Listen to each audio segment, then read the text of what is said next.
lagi di rumah deh guys. Jangan lupa like, comment, and subscribe. Assalamualaikum warahmatullahi wabarakatuh. Kembali lagi teman-teman di channel Batara Poultry.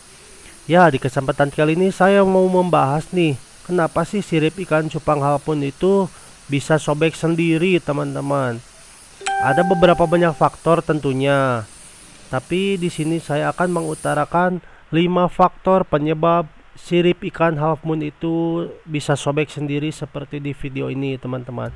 Oke, faktor yang pertama penyebabnya karena ikan itu kelaparan, teman-teman. Karena mungkin telat dikasih makan atau gimana, cupang itu cenderung terutama half moon memakan buntutnya sendiri jika mereka merasa kelaparan. Faktor yang kedua biasanya itu karena kondisi airnya sudah tidak bagus, teman-teman, atau sudah numpuk kotorannya. Akibatnya bakteri-bakteri di dalam toples atau soliter itu numpuk dan menggerogoti sirip ikan cupang tersebut. Biasanya sih disebutnya busuk sirip, teman-teman. Oke, faktor yang ketiga itu masih ada kaitannya dengan faktor yang kedua, hanya saja ini tidak disebabkan bakteri. Faktor ini disebabkan karena teman-teman lupa menutup skatnya. Jadi cupang satu dengan yang lainnya itu mereka karena terus saling bertatapan cenderung agresivitasnya itu meningkat. Karena menggigit temannya tidak bisa, ya udah, biasanya mereka menggigit buntutnya sendiri, teman-teman. Oke, faktor yang keempat, biasakan teman-teman memberikan air yang sudah diendapkan. Hal ini bertujuan untuk menstabilkan suhu air yang akan membuat ikan itu merasa nyaman. Oke, faktor yang terakhir yaitu faktor yang kelima, sediakan media yang cukup luas atau soliter yang cukup luas. Di sini saya menggunakan soliter 4 liter dan saya kasih air setengahnya, teman-teman. Karena apa? Karena kalau kasih soliter yang kecil, ikan halpun ini tidak bergerak bebas, teman-teman, sehingga memperhambat pertumbuhan siripnya. Jika sudah terlanjur grepes atau sobek, kita lakukan pengobatannya seperti ini, teman-teman. Saya menggunakan daun secang. Ya, takarannya itu saya kira-kira untuk 5 ekor, misalkan saya pakai segini. Nah, jika kurang itu sesuai selera sih. Kalau memang teman-teman buatnya kebanyakan, olahan secang ini untungnya bisa disimpan, teman-teman. Oke, kiranya sudah cukup. Kita langsung aja kasih garam ikan atau garam dapur juga bisa, teman-teman. Di sini saya pakai garam dapur.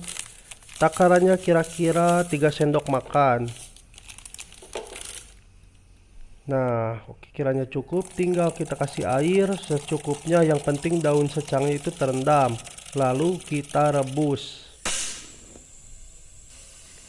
Kita rebusnya sampai airnya mendidih ya, teman-teman.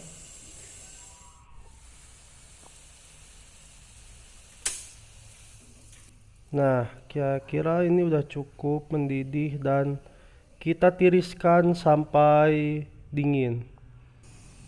Nah, kira-kira ini udah cocok, udah nggak panas lagi tuh. Baru kita bisa aplikasikan ke ikan. Teman-teman juga hati-hati, jangan memberikan kalau masih hangat atau masih panas.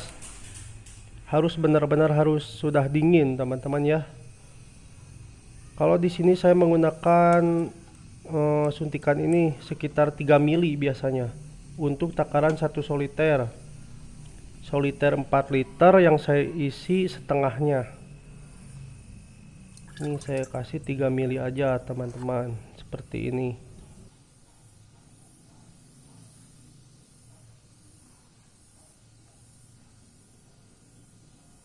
Biasanya sih udah 3 atau 4 hari udah mulai membaik lagi.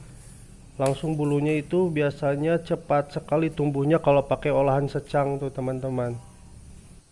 Oh ya, teman-teman, kita sedikit bahas tentang perbedaan daun ketapang dan olahan secang, kayu secang, teman-teman. Mereka itu si secang sama si ketapang itu bisa dipakai bersamaan, namun memiliki fungsi yang berbeda. Kalau ketapang itu untuk menstabilkan suhu kadar pH air, kalau kayu secang itu untuk menyembuhkan luka pada bagian tubuh atau sirip ikan yang kena cedera. Apalagi kalau ikannya habis diberi tuh, teman-teman, biasanya siripnya itu pada rusak. Nah, sangat direkomendasikan nih pakai olahan secang, teman-teman. Oke teman-teman, mungkin segitu dulu pembahasan video kali ini ya teman-teman, tentang pengobatan dan penyebab sirip ikan itu grepes. Mudah-mudahan video ini dapat memberikan manfaat bagi teman-teman yang menontonnya.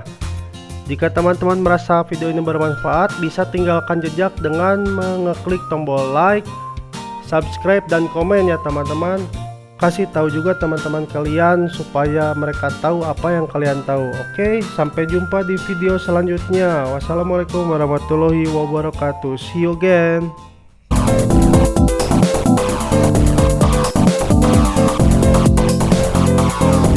Guys, jangan lupa like, comment, and subscribe.